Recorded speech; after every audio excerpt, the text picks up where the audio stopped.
but it wasn't on the cards. They wanted to move it all to China.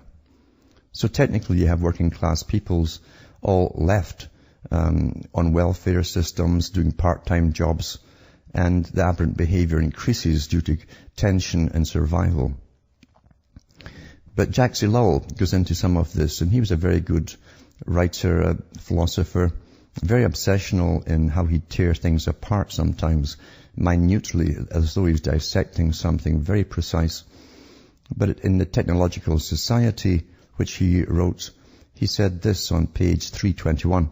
He said, "Man was made to do his daily work with his muscles, but see him now like a fly on flypaper, seated for 8 hours, motionless at a desk.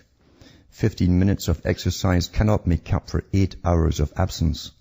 The human being was made to breathe the good air of nature, but what he breathes is an obscure compound of acids and coal tars. He was created for a living environment, but he dwells in a lunar world of stone, cement, asphalt, glass, cast iron, and steel. The trees wilt and blanch amongst sterile and blind stone facades. Cats and dogs disappear little by little from the city, going the way of the horse." And it's true enough, cities discourage all of that, and that's one of the signs that you're going down the hill, when you become detached from those things you've had around you for thousands of years. It says, "Only rats and men remain to populate a dead world. Man was created to have room to move about in, to gaze into far distances, to live in rooms which, even when they were tiny, opened out on fields. See him now enclosed by the rules and architectural necessities imposed by overpopulation in a 12 by 12 closet, opening out on an anonymous world of city streets. Every man is in his fix, not merely the proletariats, and nothing can be done about it. What was once the abnormal has become the usual standard condition of things. Even so, the human being is ill at ease in the strange new environments, and the tension demanded of him weighs heavily on his life and being. He seeks to flee and tumbles into the snare of dreams. They do it with drugs and everything, trying to escape reality, you see. He tries to comply and falls into the life of organizations. He feels maladjusted and becomes a hypochondriac. But the new technological society has foresight and ability enough to anticipate these human reactions. He's telling you you're guided by higher powers here. It says has foresight and ability enough to anticipate these human reactions. It has undertaken, with the help of techniques of every kind, to make supportable what was not previously so, and not indeed by modifying anything in man's environment, but by taking action upon man himself. Psychology, massive psychology. Psychology is resorted to more and more. Everybody knows how important morale is. Man can support the harshest and most inhumane living conditions, provided his morale holds. Innumerable psychological examples and experiments confirm this.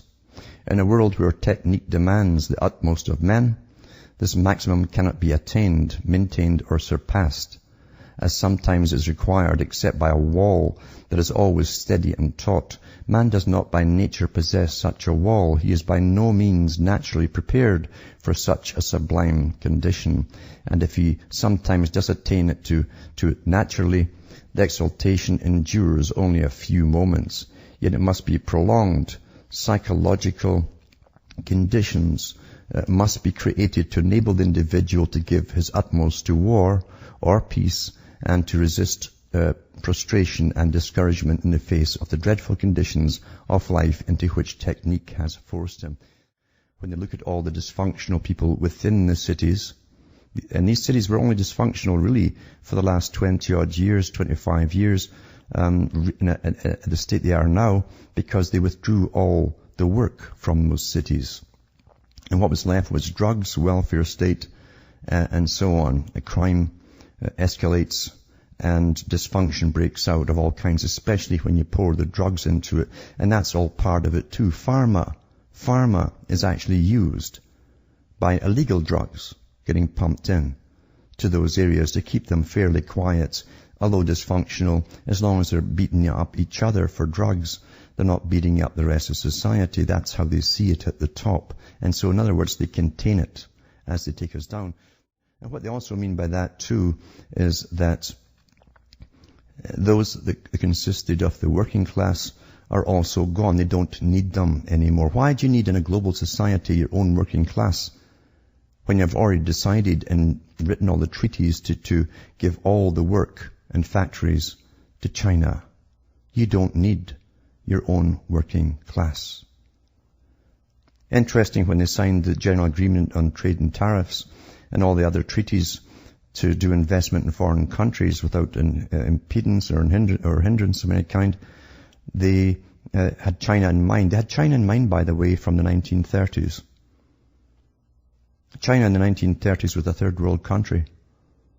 And you can read the Royal Institute of International's books, their organizational's books, published by the Rockefeller Foundation, that talked about building China up to be the manufacturer of the planet.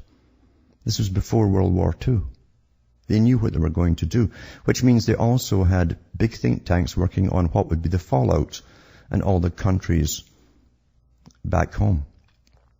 There's nothing new happening today that surprises me at all, because I've read all their books.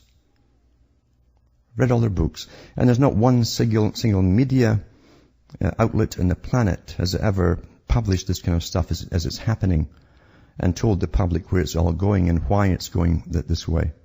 That's not their job. Their job is to keep you in a world where you think that everything's decided by the day and politicians just make the rules and regulations as they stumble along down through time. Nothing can be further from the truth. Nothing.